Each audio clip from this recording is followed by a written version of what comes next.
What a back. Hold him! The world's best all-rounder. The world's best all-rounder. Welcome করছি রিয়াসাদ আজিম আজিম and আজম শোতে ক্রিকেটীয় contemporary issue নিয়ে আমরা আলোচনা করি এবং এই মুহূর্তে সবচেয়ে আলোচিত বিষয় যেটা সেটা হচ্ছে রিপোর্ট। আমরা সাধারণত বিভিন্ন ডায়াগনস্টিক সেন্টারের রিপোর্টের সাথে পরিচিত এবং যে কোনো পরীক্ষা করার পর আতিফ ভাই এটা আমাদের কমন টেন্ডেন্সি যে রিপোর্টটা কখন আসবে টাইপের একটা সিচুয়েশন। তারপরে রিপোর্ট আসে, সেই রিপোর্ট ভালো হলে মন ভালো হয়, রিপোর্ট খারাপ হলে ডাক্তারের কাছে যাওয়া লাগে, ট্রিটমেন্ট হয় এবং শেষ পর্যন্ত রোগী সুস্থতার পথে চলে যায়। আমরা সেরকমটাই পজিটিভলি আমরা বলতে চাই। বাংলাদেশ ক্রিকেট বোর্ড এবারের বিশ্বকাপ নিয়ে কোচ ক্যাপ্টেন সবারই মোটামুটি রিপোর্ট পাপন ভাই পেয়ে গেছে এবং নতুন একটা রিপোর্ট এসছে। আগের রিপোর্টটা কোথায় আর নতুন রিপোর্টে কি আছে? না, পাউন ভাইয়ের শেষ প্রেস কনফারেন্সে দেখলাম গত দুদিন আগে তিনি কার্যালয়ে বলেছিলেন যে তার হাতে কোচের একটা লম্বা বড় রিপোর্ট এসছে এবং ক্যাপ্টেন মানে ম্যানেজারের রিপোর্ট আসছে। ক্যাপ্টেন রিপোর্ট আসেনি, কিন্তু কথা হয়েছে, ক্যাপ্টেনের দীর্ঘক্ষণ কথা হয়েছে, পাউন ভাই কথা বললেন এবং রিপোর্টটা নিশ্চয়ই এই রিপোর্টটা সম্পর্কে আমরা সম্ভবত জানবো না, যেরকম ভাই বাংলাদেশ ক্রিকেটে কোনো রিপোর্ট সম্পর্কে আমরা জানি না। আচ্ছা, কারণ গতবার পাপন ভাই সেই ডায়াগনোসিস হবে কেমনে? না, গতবার পাউন ভাই সেই বহুল আলোচিত তদন্ত কমিটির রিপোর্টই এখন মানে আলোর মুখ দেখে না। আলোর মুখ দেখে না ইন দ্য সেন্স যে পাবলিকলি এটাকে জানানো হয়নি। পৃথিবীতে যে কোনো জায়গায় রিয়াসত ভাই আপনি যদি একটু খোঁজ নিয়ে দেখেন, যে কোনো বড় কোম্পানিতে যখনই কোনো তদন্ত রিপোর্ট হয়, ফর অ্যাকাউন্টেবিলিটি সেক ওই কোম্পানি তদন্ত রিপোর্ট ছেড়ে দেয়, তাদের ওয়েবসাইটে ছেড়ে দেয় যে আমরা এটা তদন্ত করে এটা পাইছি।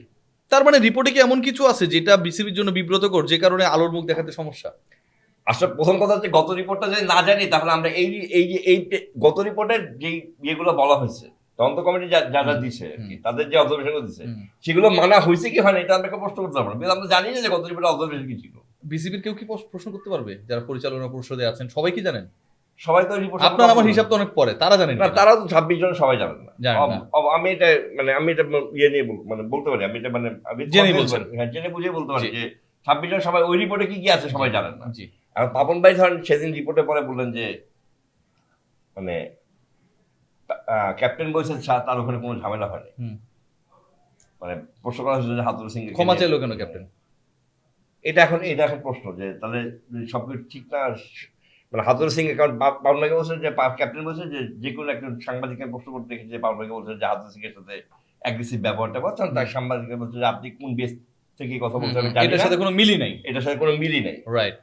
তাহলে হয়তো বা মানে আমার প্রশ্ন থেকে যদি কোনো কিছু না ঘটে থাকে, কোনো দুর্ঘটনা যদি না ঘটে থাকে, সবকিছু ঠিকঠাক থাকে, তাহলে কি বাংলাদেশের মানটা কি এটাই যেটা আমরা বিশ্বকাপে খেললাম? শান্ত কি তাহলে ভুল করেছিল যে ক্ষমা চাইলো প্রজাতির কাছে, যে আসলে তারা তাদের ক্ষমা তো সাথে হয়তো লজ্জা থেকে বা যেগুলো কিছু, বাট আমি I am not sure because Shanto যদি ক্ষমা চেয়ে থাকেন যদি না, এটা তো সবাই জানে না, এটা মানে শান্ত যে ক্ষমা চেয়ে থাকেন, যদি না শান্ত যে ক্ষমা চেয়ে থাকেন তার মানে he could not fulfil his responsibility এবং সেই দায়টা কিন্তু খালি ক্যাপ্টেন শান্তর উপরে বর্তমানে না, বর্তমানে হাতুর সিং এর উপর। তার মানে তো রিপোর্টে হচ্ছে রিপোর্ট সম্পর্কে বা পাপন ভাইয়ের সাথে তার যে কনভারসেশন হয়েছে সেই কনভারসেশনটা ঠিক না, কারণ হাতুর সিং এর উপর দায় বর্তাবে। আপনি বলছেন শান্ত ক্ষমা চাওয়ার কারণ হচ্ছে সে ফুলফিল করতে পারেনি তাদের রেসপন্সিবিলিটি, তাহলে আবার সব ঠিক থাকে কিভাবে? সেটাই প্রশ্ন, সব ঠিক কিভাবে থাকে? পাউন ভাই কিভাবে বললেন সব ঠিক থাকে, এটা নিয়ে যথেষ্টই আছে।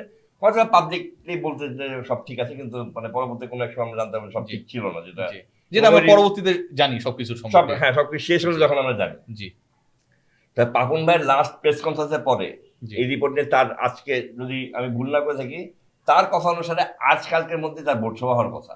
জি, কিন্তু এখনো সেরকম কোনো কিছু ইঙ্গিত হয়নি। না, ইঙ্গিত আপনি পান নাই, আমিও পাইনি। আমরা পাওয়ার কথা, তাই না ভাই? হ্যাঁ, ইঙ্গিত পাওয়ার কথা যে এরকম ভোট সভা হবে এবং পরবর্তীতে আমি বিশ্বাস করি যে সেদিন আমাদের প্রেস কনফারেন্স ভর্তি মানুষ থাকবো আমরা সবাই একদম, এবং সেই রিপোর্ট নিয়ে অনেক আলোচনা হবে, কিন্তু মোদ্দা কথা তার জানা যাবে না যে রিপোর্টে কি ছিল। জি, লাস্ট মিটিংয়েও তো অনেক কিছু আলোচনা হয়েছে, কিন্তু পাপন ভাই নিজেই বলছে যে আসলে সবকিছু বলার না। হ্যাঁ, কি এমন ঘটনা ঘটছে না, এখানে রিপোর্টের ব্যাপারে আমার যে প্রশ্ন, সেই রিপোর্টের ব্যাপারে পাপন ভাইকে এইবার আমার এটা আমি আই ওয়ান্ট স্পেসিফিক্যালি বলবে যে হাতুর সিং এই কথা বলছে। ওকে, স্পেসিফিক্যালি বলবে যে ম্যানেজার এই কথা বলছে, স্পেসিফিক্যালি বলবে যে ইউ বিলিভ যে এটা এই স্পেসিফিক। আমার মনে হয় এইভাবে যদি উনি বলেন তাহলে ওনার গ্রহণযোগ্যতা বাড়বে এন্ড অফ দ্য ডে। কারণ যদি উনি এটাকে চেপে যান, বারবার যেভাবে চেপে গেছেন, তাহলে সবাই পাপন ভাইয়ের দিকে আঙ্গুল তুলবেন যে তিনি হাতুর সিং একে সেভ করতে চেপে গেলেন। ইটস নট রাইট, মানে আই ডোন্ট থিঙ্ক দ্যাট এই ব্লেমটা তার নেওয়া উচিত। বিকজ এই ব্লেম তিনি নেবেন কেন? তিনি বাংলাদেশ ক্রিকেট বোর্ডের গতবারে যখন রিপোর্টটা ছাপা হলো না, যখন দেওয়া হলো না, তখন কিন্তু আপনি বিভিন্ন জায়গায়, আমরা সবাই বিভিন্ন জায়গায় শুনেছি যে হাতুড়া, এখানে ওই রিপোর্টে হাতুড়ার ব্যাপারে কিছু কথা আছে, জি, যে কথাগুলো জনসম্মুখে আসলে একটু বিভ্রান্তি ছড়াতে পারে, তার জন্য তিনি চেপে গেছেন। জি, এবারে যদি তিনি ওই রিপোর্টটা, এইবারকার রিপোর্টটাও না বলেন, তাহলে কিন্তু এই কথাটা এখন কিন্তু মানুষের বিশ্বাসে পর্যন্ত হবে। একদমই। এবং পাপন ভাই বা পাপন ভাইয়ের বোর্ড হাতুড়া সিংকে ডিফেন্ড করার জন্য, সেফ রাখার জন্য, পাবলিক ওপিনিয়ন তার এগেনস্টে চলে যাবে একদম, মানে কি বলবো, গ্রসলি, সেই জিনিসটা যেন না হয়, এই ব্যাপারটা ইনশিওর করার জন্য, মানে পাপন ভাইদের কি ঠেকা পড়ছে আমি এটা বুঝি না। পাপন ভাইদের এমপ্লয়ি চান্ডিকা হাতুড়ু সিং এ বাংলাদেশ ক্রিকেট বোর্ডকে সার্ভ করার জন্য বাংলাদেশ ক্রিকেট বোর্ড হাতুড়ু সিংকে নিয়োগ দিয়েছে। কাজ যদি না হয় তাহলে হাতুড়ু সিংকে রাখবে না, খুব সিম্পল। সেই জায়গায় এই হাতুড়ুকে সেভ করতে গিয়ে যেই ধরনের অপবাদ, যেই ধরনের বক্তব্য, যেই ধরনের হিউমিলেশনের শিকার হয় বাংলাদেশ ক্রিকেট বোর্ড, এটা কেন এটা নিতে হবে? মানে চান্ডিকা হাতুড়ু সিং তো সাকিব আল হাসান না যে পাপন ভাই নিজ দায়িত্বে, সাকিব তামিমরা তো বাংলাদেশ ক্রিকেট বোর্ডের সন্তান, তাদের জন্য পাপন ভাই ধরেন দুটা গালি খেলো, পাপন ভাই সেটাকে একসেপ্ট করলো গার্ডিয়ান হিসেবে, অনেকবার করেছে, এরকম অনেক ঘটনা ঘটেছে, আমি একসেপ্ট করি সেটা। চান্ডিকা হাতুড়ু সিং এর জন্য এটা করা লাগবে কেন?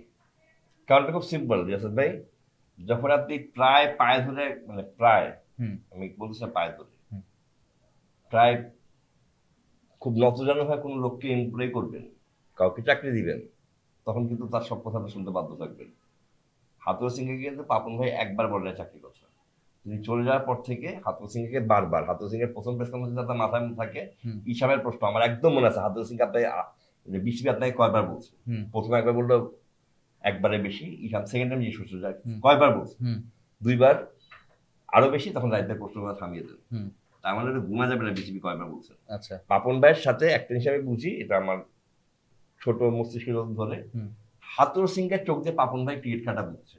আচ্ছা, হাতুড়া সিংকে যখন প্রথম বাংলাদেশে আসছে, তখন পাপন ভাইকে সে বুঝেছে this is how cricket goes.